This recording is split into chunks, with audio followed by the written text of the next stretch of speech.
Hi everyone, it's Mrs. Wine. Welcome back to art class. Today we will be creating a portrait in the expressionist style of the artist Alexej von Jawlensky. You will need a white sheet of drawing paper, a pencil, an eraser if you think you might make a mistake, and a Sharpie. So before we get started, let's take a look at some portraits created by the artist Jawlensky. Remember, a portrait is a picture of someone's face. But what do we notice when we look at this portrait by Jawlensky? I see some simple lines that make me think of parts of a face, but it certainly doesn't look like any real face that I've seen. Remember, Jawlensky's style of portraits were faces, but they were abstract. They did not look real. Let's review a few more just so that they're fresh in our heads. Here's another one. Very simple lines that make us think of the idea of a face, but not a real face. Here's one with a little more color, but it still doesn't look realistic. Simple lines and shapes, but nothing that looks real. And today, just like this student did, you're going to have the opportunity to draw a Jawlensky portrait in your own idea. Let's break it down step by step. You will need your white paper. Also, in your sketchbook, you created some sketches. You might want to review those sketches and decide which parts you like so you can use those again today. So the first thing that I notice, whether it's a Jawlensky face or whether it's the student example, everybody started the same. They started with a giant U shape that mostly fills your paper. Remember, it's up to you whether you make that U shape straight, or you could make that U shape a little crooked, like someone has their head tilted toward the side. I think I'm going to tilt mine this direction, so I'm going to draw a giant U shape that mostly fills my page. Then, in class, the next thing we drew was the nose. We noticed that in Jawlensky's portraits, the nose either looked like a long L or a backwards L, or sometimes Jawlensky made a nose that looked like a long skinny triangle. So any way you want to do it is fine. I'm going to come in and add a long nose. Then the next thing we have is the mouth. Sometimes Jawlensky's mouth was just a single line. Sometimes he might have used a semicircle, or maybe it was two lines with the semicircle. However you want to do it. I think for this one, I'm just going to draw two lines.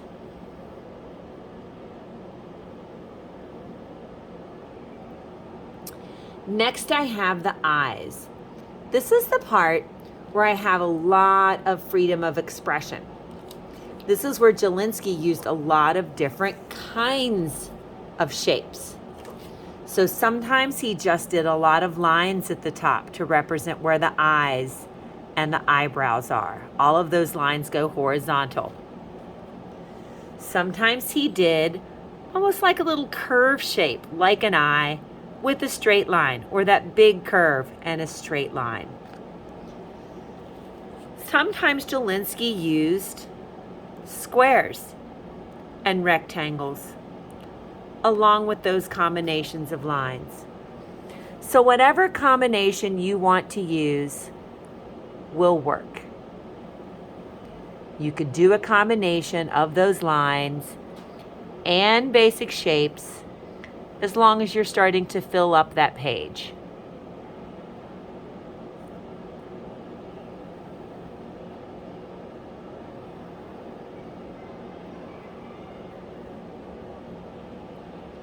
Then I have the ears. Usually Jawlensky's ears were one of two shapes. It was either a circle or a tiny circle, or here you can see he used big rectangles for the ears. So as long as I have a simple shape, it would be fine. I think since my head is tilted, I might just do one ear. And to do something a little different, maybe I will do a giant oval over here. I don't want to copy all of Jawlensky's ideas. I could use some of my own. And now finally, I'm off to the hair and the added extras. Remember, sometimes Jawlensky would use some curved lines at the top or straighter curved lines on the side. Again, I have that curved and straight to show where your hair would be. Or you could always use a combination of short lines if you wanted to show hair that was short. It doesn't really matter what kind of line you use, as long as you draw slowly and carefully and you don't make it too complicated. So even if I'm using a line that's something kind of tricky, like a zigzag, I want to make that zigzag pretty carefully because Jawlensky's artwork was fairly simple. I think I'm going to give this person some curly hair. So I'm going to do some really big loopy lines. Maybe one on this side, maybe a longer one on this side.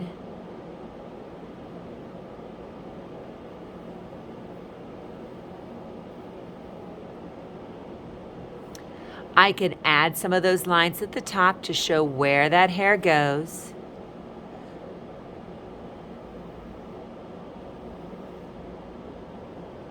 And if I have some empty space, sometimes Jawlensky would add in some extra shapes to fill those spaces.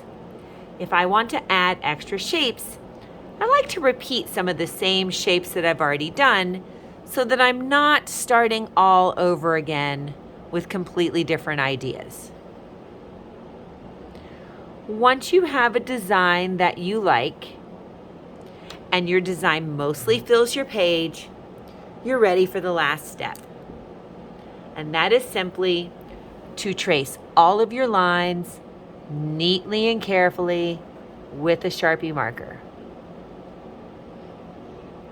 It might be a good idea, if you're worried about the marker bleeding through, to put your portfolio underneath so that you don't have to worry about messing up the table.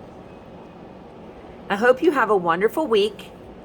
I cannot wait to see your final Jawlensky inspired portraits.